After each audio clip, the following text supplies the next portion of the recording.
10% ఉంది. అది బీజేపీ నుంచి మనకు జీవో రావడం అంతేనా, అధికార పార్టీ నుంచి తొందరలో అవుతుంది.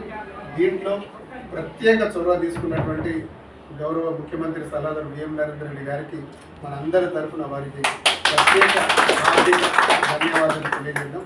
ఇదంతా నాకు ఒకటి లైవ్ ప్రోగ్రామ్ ఉన్నందుకే ఇంకో టైం తీసుకోదలుచుకోలేదు. మీకు అందరికీ ధన్యవాదాలు. ముందు కూడా ఏదైనా కార్యాచరణ ఉండడం అందరం కూర్చుందాం.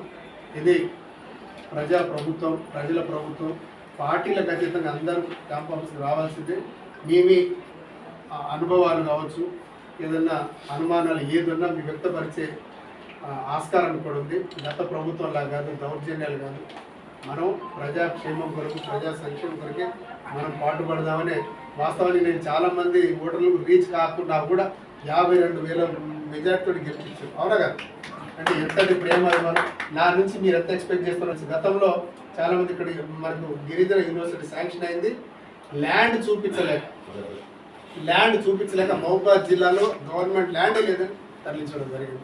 అదేవిధంగా మొన్న వావిలాల దగ్గర 167 సర్వే నెంబర్ నిలుకూరు మండలంలో సెంట్రల్ టీం వచ్చేసి ఈ ఆయిల్ పామ్ ఇండస్ట్రీకి సంబంధించినటువంటి పెద్ద మెగా ప్రాజెక్ట్ కూడా స్టార్ట్ చేద్దామని చెప్పేసి వాళ్ళందరూ సర్వే చేస్తారంటే వాళ్ళని ఇక్కడ గెంటేసి ఇక్కడ భూమి లేదని చెప్పేసి వాళ్ళ స్వంతంగా క్రషర్లు కట్టుకున్నటువంటి ఆయన. గత ప్రభుత్వానికి ఇప్పుడు ఉన్నటువంటి ప్రభుత్వానికి తేడా ఇదే. మనం పని చేసుకుంటూ పోతాం, సైలెంట్గా అన్నీ సాధిస్తాం. ఇప్పటికే 2-3 అనుకుని అన్ని సాధించిన ఇది కూడా చివరి అంశం. దీన్ని సాధించుకొని తర్వాత మీరు ఆశీర్వదిస్తే మళ్ళీ కంటిన్యూ చేద్దాం.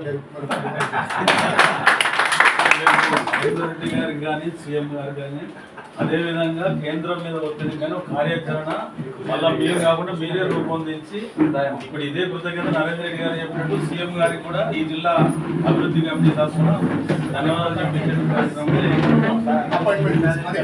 ఇప్పుడు ఇది మాట్లాడిన జరిగిన తర్వాత ఒకసారి సీఎం గారు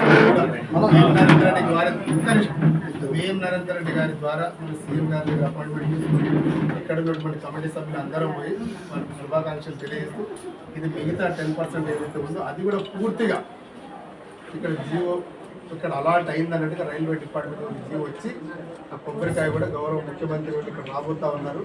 ఫిబ్రవరి మాసంలో ముఖ్యమంత్రి వారు రేవంత్ రెడ్డి గారు రాబోతా ఉన్నారు. ఎందుకంటే మనకి మున్సిపాలిటీలో 70 కోట్ల నిధులు విడుదల చేయడం జరిగింది. అన్ని మున్సిపాలిటీలో 10-15 కోట్లు నిధులు విడుదల చేస్తే కేవలం మన మహబూబాద్ మున్సిపాలిటీకి 69 కోట్ల 82 లక్షల రూపాయలు. మనకు ఇంటిగ్రేటెడ్ స్కూల్ కూడా ఒకటి శాంక్షన్ అయింది. అదేవిధంగా వివిధ అభివృద్ధి మన ఇండో స్టేట్ వివిధ అభివృద్ధి కార్యక్రమానికి వారు రాబోతా ఉన్నారు. ఆ టైం లోపల ఇది కూడా శాంక్షన్ అయిపోతే ఈ కొబ్బరికాయ కూడా గౌరవ ముఖ్యమంత్రి రేవంత్ రెడ్డి గారు బిఎం నరేందర్ రెడ్డి గారి ద్వారానే మన ఎంపీ బలరాం నాయక్ గారి ఆధ్వర్యంలోనే చాలా గొప్పగా మనం ఇక్కడ ప్రారంభించుకుందని చెప్పేసి పేద బడుగు బలిగిన వర్గాలు దాదాపు 5,000 మందికి ప్రత్యక్షంగా ఉద్యోగ అవకాశాలు వస్తున్నాయంటే పరోక్షంగా ఇంకొక 10,000 మందికి ఉపాధి అవకాశాలు.